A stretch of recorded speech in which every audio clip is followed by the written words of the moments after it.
Drake London stepped up to the plate and showed he's capable of being the Falcons' number one receiver and possibly even one of the best receivers in the NFL. But do the Falcons have their number two guy? Is that an in-house guy like Olamide Zaccheaus? Or do they need to look elsewhere this offseason? You are Locked On Falcons, your daily Atlanta Falcons podcast. Part of the Locked On Podcast Network, your team every day.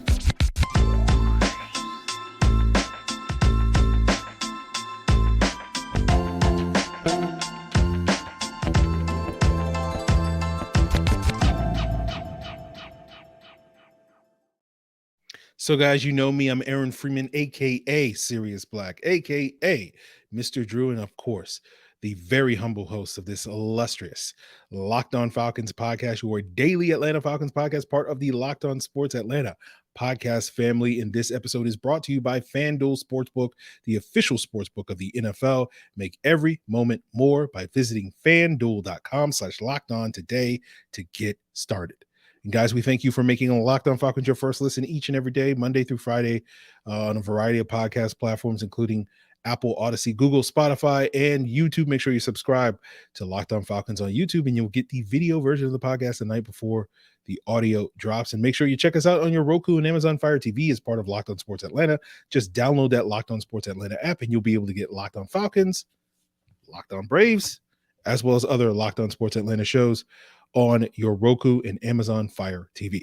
So, guys, we're continuing our positional breakdowns, looking back at the 2022 season.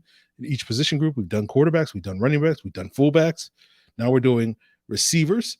And, to look back at the season, let's rewind the clock to ahead of the season, back during the summer when we were doing our positional previews in training camp. And we had at that point a question of the summer that we were hoping to get answered by the end of training camp. And we had a question of the season that we were hoping to get answered by the end of the season at each position group. And for the receivers, of course, the question was, is Drake London can he be a number one receiver for the Falcons?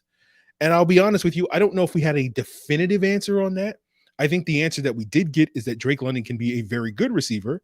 Now, whether that's a number one or number two, I think remains to be a little bit seen. Is he one of the top 10 or 15 receivers in the game? Maybe. Is he one of the top 20 to 25, which is probably more in line with the number two? Maybe. Again, probably yes. I would say probably he is, right? It's just a question of, is he better than that? And I think when you look at certain metrics like PFF's, yards per route run metric, which I think is a good indicator of who are the best receivers in the league. Right. And we here on Locked On Falcons love that metric because for years it told us that Julio Jones was the best receiver in the league. And he sort of held that championship belt because he finished basically number one in that metric from like 2013 to 2018 every single season. And you look at this past season and look at the top three receivers in that metric. It was Tyreek Hill, Justin Jefferson, A.J. Brown. Jalen Waddle was a very close fourth to A.J. Brown this year. We'll circle back to Jalen Waddle in a second. But I think when you look at those three guys, Hill, Jefferson, and Brown, you probably say, if I ask you who were the best receivers in the league, that feels like an accurate portrayal of who were the best receivers in the league this past year. And when you look at Drake London in that yards per route run metric, he finished 14th this year, ahead of guys like Amari Cooper and Terry McLaurin and Jamar Chase, all guys that we would consider number one receivers. Now, the reason why he was able to finish that highly was because of how strong he finished the season, right? Basically, the final month of the season, after the bye week with Desmond Ridder in the lineup, the Falcons offense became the Drake London show, right?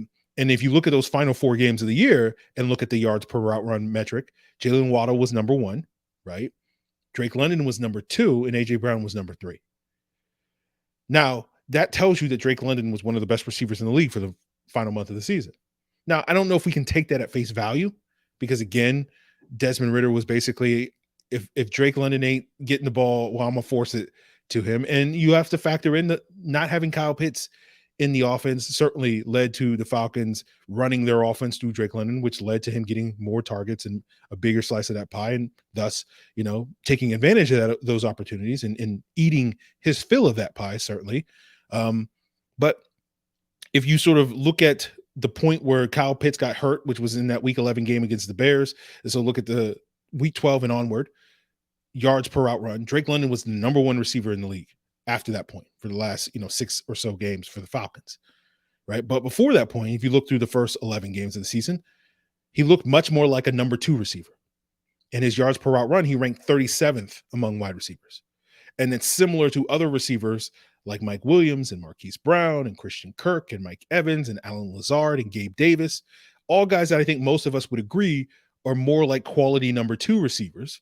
Of course, you have Mike Evans in there as well, who many people consider to be a number 1, but you would probably argue the last couple of years, it seems like Chris Godwin has slowly sort of taken over that number 1 mantle, although maybe you say 1A, 1B for the Tampa Bay's receiver duo. But generally speaking, we're talking about high-end number 2s, where what Drake London looked like from a production standpoint for the first 11 games of the season. So again, I do wonder how conclusive can we make that? Like when Kyle Pitts is in the offense, Drake London looks like a number 2. When Kyle Pitts is out of the offense, Drake London looks like a top-end number 1. But again, when we answer this question, is he a 1, is he a 2, all that stuff and more, I don't know if the answer to that question is that important. I don't think it really matters that much right now. I think it's going to certainly matter, say, 3 years from now when we're looking to pay Drake London. It's going to be important then to answer, is he a 1 or a 2, because those guys make different types of money. I certainly think in a future as well, if and when the Falcons are, in the postseason, defining Drake London as a number 1 or number 2 is going to help this team be able to potentially get over the hump. You look at a team like the Cowboys, who lost this past weekend in the divisional round. I think CeeDee Lamb proved definitively, if there was any doubt up to this point, that he was a number 1 receiver for them this season. But the Dallas Cowboys issue, especially came to fruition this past weekend. They don't really have a number 2. Now, Michael Gallup looked like that guy pre-injury, but hasn't looked the same since then. And so that's when it becomes an important answer to the question is like, okay, well, for Dallas, as part of their self-evaluation, they need to go out there and get a number 2 if Michael Gallup's not going to be that guy. Right. And so that's where 1 versus 2, I think, really matters when you're doing that self-evaluation. So I would say at the very least, Drake London is a high-end number 2. I think he showed that this year. And when push came to shove and we needed him to step up and be like a number 1, he was that guy. And that gives me hope and optimism that he can continue, that he can pick up where he left off and be that number 1 receiver for the Falcons in 2023 and beyond. So to answer that question, where does Drake London rank? I don't know exactly, but he's somewhere up there, right? And it's certainly more than good enough for what the Falcons need right now. And so it's not something I'm going to stress about where exactly Drake London is. I'm not going to start any arguments over Drake London in people's wide receiver rankings like we spent, most of the last decade doing when it came to Julio Jones and whatnot. So I think the Falcons can basically operate under the assumption that Drake London is going to be their number 2, but that, of course, leads to questions about, okay, who's going to be the number 1, right? I'm sorry. Drake London is their number 1. That leads to questions on who's going to be their number 2. That's what I meant. But, we're going to continue talking about that as we continue today and wrap up today's episode. But to put a button on the Drake London thing, for me personally, when I was evaluating Drake London coming out of USC, my biggest concern was the jump in competition from the Pac-12 to the NFL. And I wondered if the physicality of NFL corners was going to be something that he would not deal well with, when he was dominating Pac-12 corners because of that jump in competition. That, for the most part, was a non-issue for me watching Drake London this year. And those concerns about Drake London having that led me to basically opine that I thought Drake London projected better as more of a big slot receiver. And I can't help but look at some of the numbers and see, well, Drake London's uptick in production in the latter half of the season down the stretch also coincided with him getting a lot more opportunities and a lot more snaps in the slot. And so, again, I think that conversation about is Drake London ideally more of a power slot than a true outside receiver in the same vein of as a Godwin or a Bolden or a Keenan Allen or a Michael Thomas, all guys that can succeed and produce on the outside.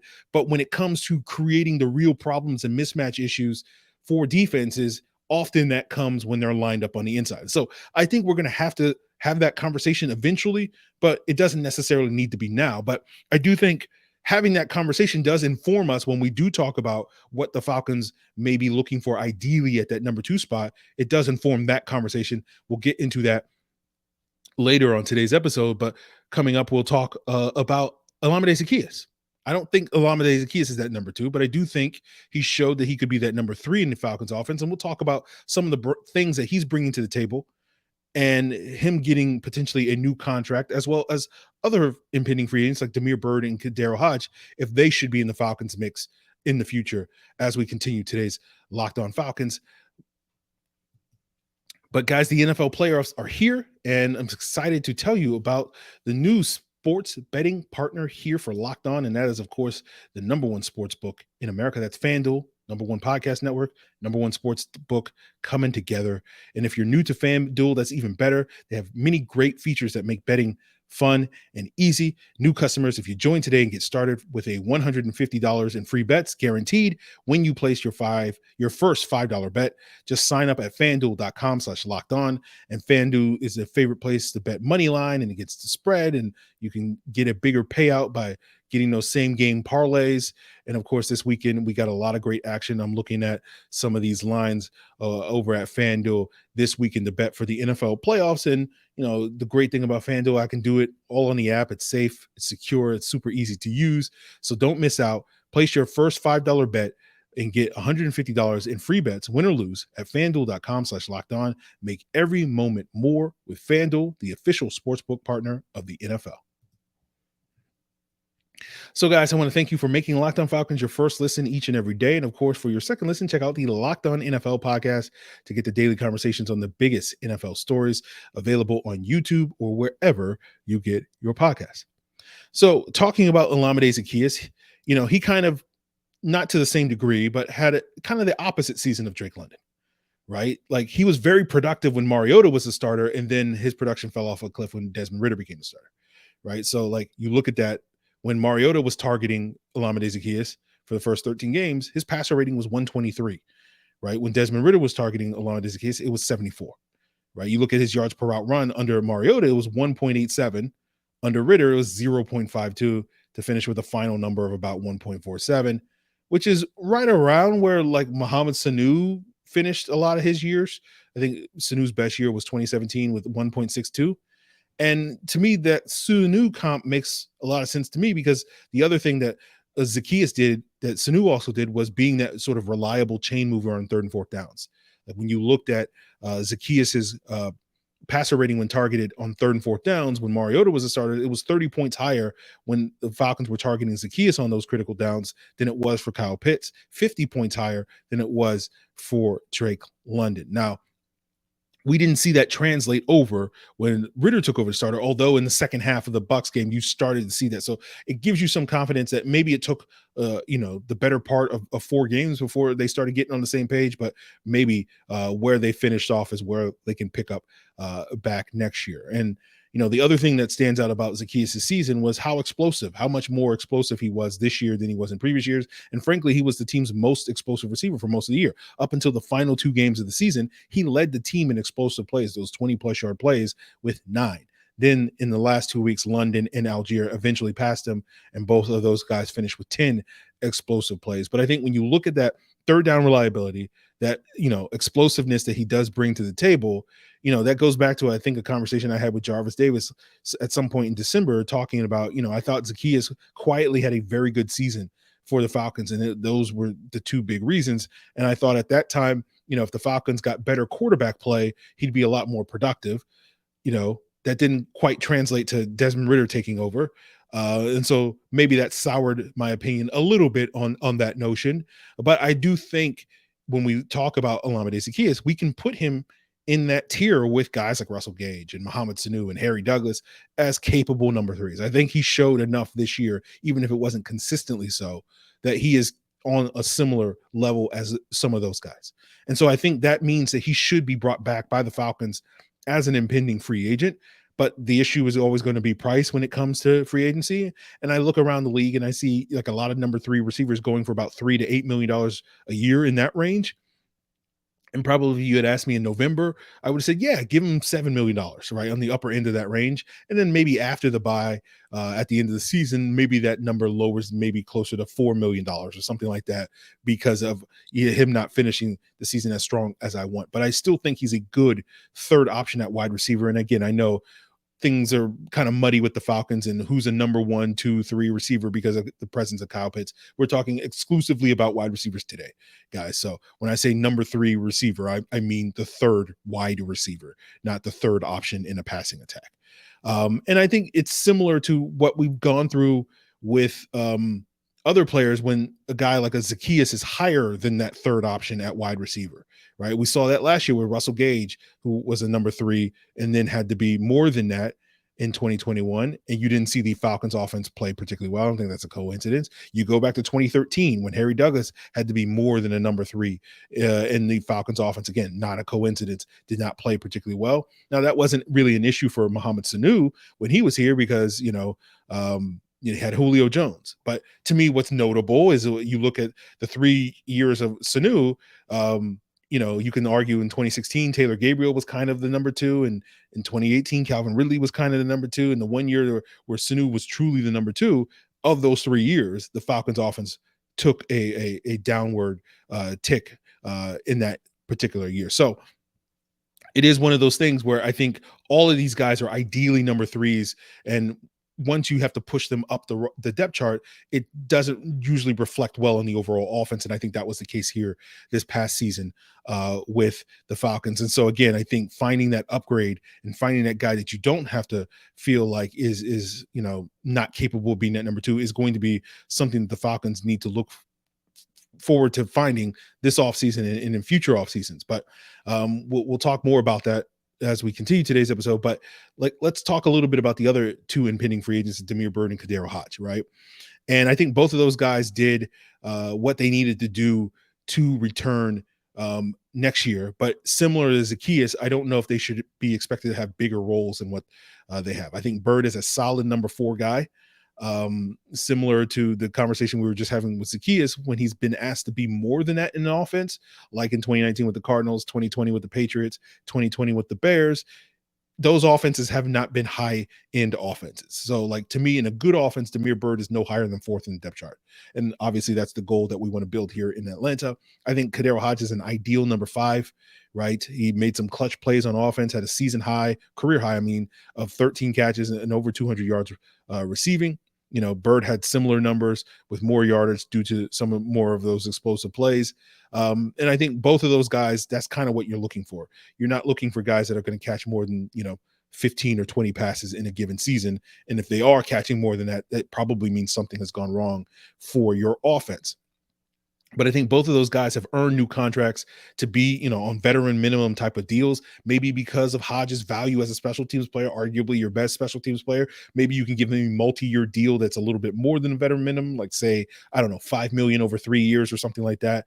But I think with Byrd, you're certainly looking at a veteran minimum type of deal. If he takes that, great. You have great continuity at that position. If he doesn't, I think he's probably the caliber of receiver that you feel like is pretty replacement level or replaceable in that regard. So I feel like if the Falcons can retain those 3 free agents in OZ, Byrd, and Hodge, you kind of have your 3, 4, and 5 receivers secured for next year, right? And if London is your number 1, then that leads to the question of, okay, who's going to be that number 2? And that's, I think, something that the Falcons are going to have to address this offseason. We'll talk more about that coming up. But to finish talking about the young receivers in the back end of depth chart, you do have some young players that I think are worthwhile bringing to camp next summer, like Frank Darby, Jared Bernhardt, Josh Ali, Rashawn Henry, all on future deals that can compete for a job. And if one of those guys makes a leap, maybe that pushes a guy like Damiere Byrd off the roster. And I think a lot of us are looking at, say, a certain Bernie Sanders, to make that leap potentially next year. And if they don't make that leap, then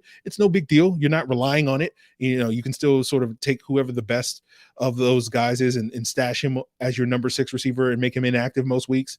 And then the other guys can be on the practice squad competing for spots there. So that to me is kind of the plan. Like the back end, the bottom half of your depth chart at wide receiver seems pretty set, but it's that number 2 spot. And, what do we need in that number 2 spot? What are we looking for in that number 2 spot? And to me, the answer to that is explosiveness. And we'll get into exactly why that is coming up on today's episode. But guys, got to go ahead and plug the other Locked On Sports Atlanta shows for your second listen. Check out Locked On Braves, Locked On Hawks, Locked On Bulldogs, ATL Day Ones, Hitting Hard with John Chuckery, all available on the same podcast platforms that you're currently watching or listening Locked On Falcons, including on Roku and Amazon Fire TV. So, guys, wrapping up today's episode, talking about the looking for that number 2 receiver. Again, we're sort of operating under the assumption that Drake London is going to be our number 1. And again, because he can kind of be moved around, play inside, outside, I think that does inform sort of what we're looking for as that number 2 spot, right? Again, because we're hoping, maybe that Drake London could be that dominant inside player. So now you're kind of looking for that dominant outside player. And when we're talking about that guy that's a dominant outside player, we're usually talking about that guy that can add explosive plays by getting vertical down the field, getting a deep threat, right? And when I say deep threat, I know a lot of people focus on deep, right? As a guy that can make plays down the field. And we got plenty of those guys that can make plays down the field. Byrd can do it. Pitts can do it. Ozzie can do it. London can do it. Patterson as well. Those guys have all shown that they can make plays down the field. But I think the key word is not deep, it's threat, right? Meaning that you have somebody that legitimately threatens defenses and changes how they play because of his verticality. Right. And I think it's self-evident why that's important, because I think being explosive in the NFL matters. You can look around the league and see who are the final 4 teams, right? And look at how explosive they were. You know who the top 3 most explosive teams were this year in 20-plus yard plays? Kansas City, Philadelphia, San Francisco.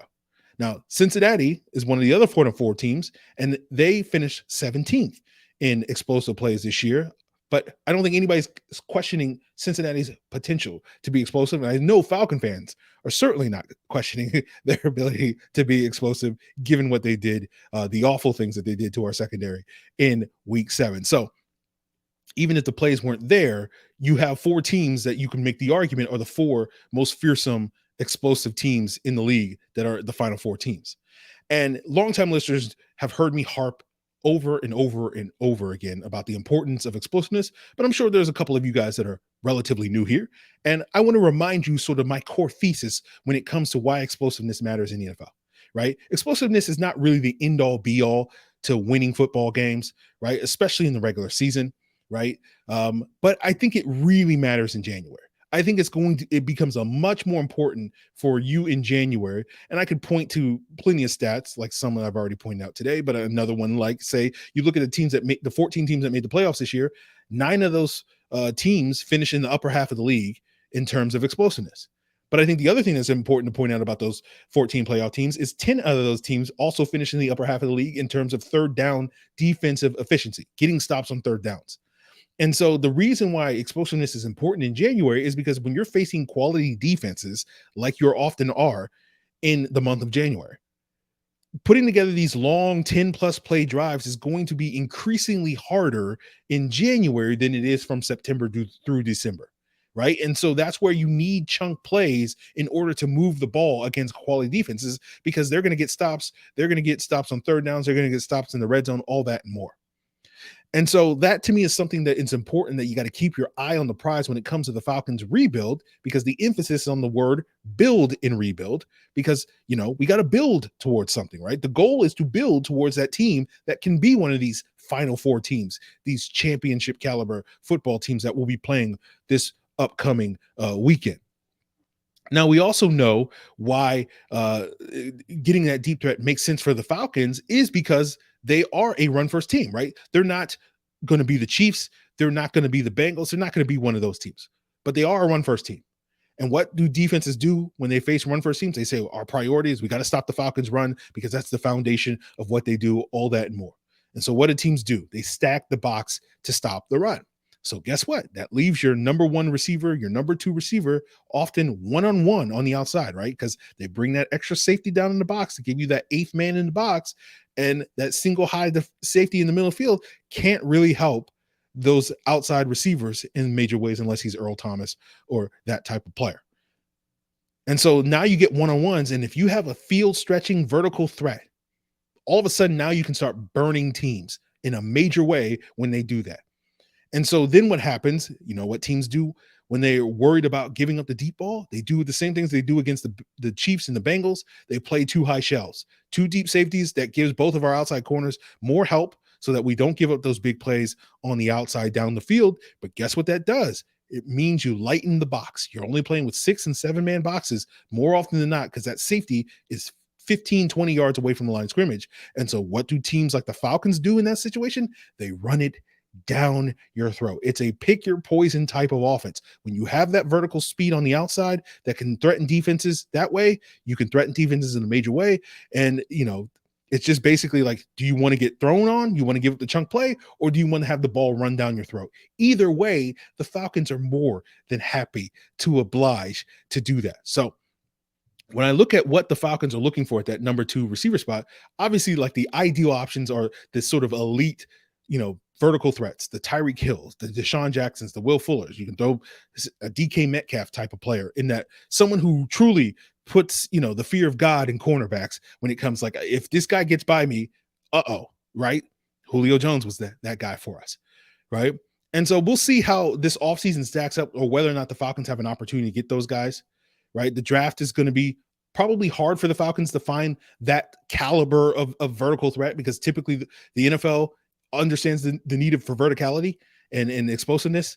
And so they typically value those guys. They typically are top 50 picks, the Henry Ruggses, the Jalen Waddles. You look at a player like Tennessee's Jalen Hyatt this year, probably going to be a top 50 pick because of how much teams value, verticality. And so, I wouldn't necessarily say the Falcons should take a wide receiver or an explosive vertical threat with one of their 2 picks in the top 50 at 8 or 44. But if they were to say, let's say Jalen Wyatt is there at 44, and the Falcons were to pull the trigger on that guy, I wouldn't be as upset as other people probably would be. Oh my God, we didn't draft another pass catcher, because I'd be like, oh, the Falcons actually get it. Oh, they understand what they need to do and what they need to be. And so I wouldn't be that upset over that selection, but I don't think that's going to necessarily be a priority. We'll see if the draft, brings about maybe some mid-round guys. Maybe there's a Terry McLaurin type of guy that you can get in the 3rd round or so, the 4th round or so, that you can develop into that guy and can turn into that type of threat down the road. Terry McLaurin's a good example of a 3rd round receiver that has turned into, a number 1 that has the ability to take the top off of defenses. Free agency is obviously going to be another avenue for the Falcons to attack and fill that number 2 spot. Mecole Hardman is a burner type of guy that's going to be potentially available. I think there's going to be a lot of people talking about, hey, well, doesn't Mecole Hardman fit exactly what you're talking about? And I'd be like, yeah, Mecole Hardman certainly brings the speed element that I'm looking for. The issue with Mecole Hardman is basically he hasn't been that productive as a vertical threat in Kansas City, and one imagines that's probably the best environment to display your vertical capabilities in a major way. So I wouldn't necessarily buy the notion that he'll be unlocked in Atlanta if he wasn't unlocked in Kansas City, but certainly he's going to add much more in that arena, even if he isn't sort of on the Tyreek Hill level or the Will Fuller level, etc., than what the Falcons currently have that position. So he makes a ton of sense. But if being honest with you guys, if I was a betting man and I was to bet who's going to line up as that number 2 receiver opposite Drake London come week 1, I don't think it's going to be this sort of burner speed threat type of guy. I think it's more than likely the Falcons going to go back to the well of adding another big wide receiver, right? They tried it with Bryan Edwards. That did not work out this past season. And so I'm looking at a couple of names that's been thrown out there. Allen Lazard, Corey Davis, who is expected to get cut by the Jets this past year, basically was that number 2 receiver for Arthur Smith in Tennessee opposite A.J. Brown. Those are more likely guys that I would, if I was betting, it's probably more likely the Falcons will target someone like that to be that number 2. And while those guys certainly probably bring more to the table in terms of being a vertical threat than, alternative options that the Falcons have, which is nothing at this point in time other than Olamide Zaccheaus, no offense to him. That's probably not the ideal guy in what we're talking about, but they can help, make you take at least a half step or a full step towards bringing more verticality in the offense. Another name that someone asked me, I can't remember if it was on Twitter or the Discord, someone asked me about, what about making a move for Brandon Cooks? And, certainly if the offseason went a certain way and we weren't able to get that guy, in free agency and the draft didn't fall exactly that way, and Brandon Cooks is still, being shot by the Texans come like day 3 of the draft, and the Falcons with 2, I think, 4th round picks, like I wouldn't be against the idea of sending the Texans one of those day 3 picks, such as the 4th round pick for Brandon Cooks, to sort of kick the tires on him for a year or 2 and see what he can do in that role and bring some of that speed to the outside position. So I think the Falcons will have options to upgrade their number 2. Whether or not they get that true ideal burner that we're talking about is the ideal candidate, I think remains to be seen. But I certainly think the more important point is whether or not the Falcons get that guy is not necessarily going to be something that, it's a failure of an offseason if the Falcons don't find that burner. But it is something I think everybody should be on the lookout for. Like if you come across a guy where you're watching, your YouTube cut-ups or whatever, and you're like, oh, this guy brings the speed. Oh, well, let's get that guy. So if it's not acquired this offseason, I certainly think one of these big guys can get us through, as a stopgap option as we look for more opportunities to find that true burner on the outside in the future. So not something that I would sit here and say is a huge priority that has to be addressed this offseason. I think the Falcons do have to upgrade their number 2 spot, but ideally they get that burner type. But again, it's going to be hard to get that guy because the NFL values those guys so highly. So if you're not prepared to use a first or second round pick on that type of player, it's going to be much harder for you to find that type of player. So we'll see how that goes, guys. But that's going to do it for us here on our wide receiver positional review of the Falcons 2022 group. Again, we got the number 1. I think we got the 3, 4, and 5, and possibly 6 or whatever.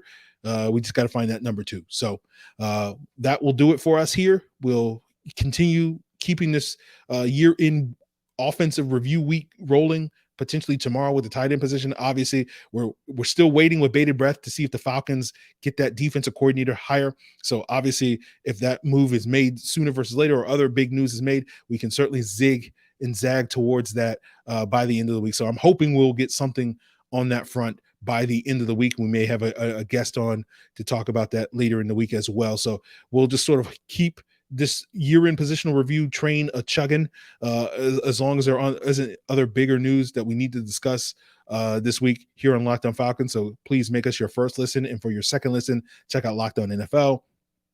Checked out Locked On Braves, Locked On Sports Atlanta, Locked On Hawks, Locked On Bulldogs, all part of the Locked On Podcast Network. Your team every day.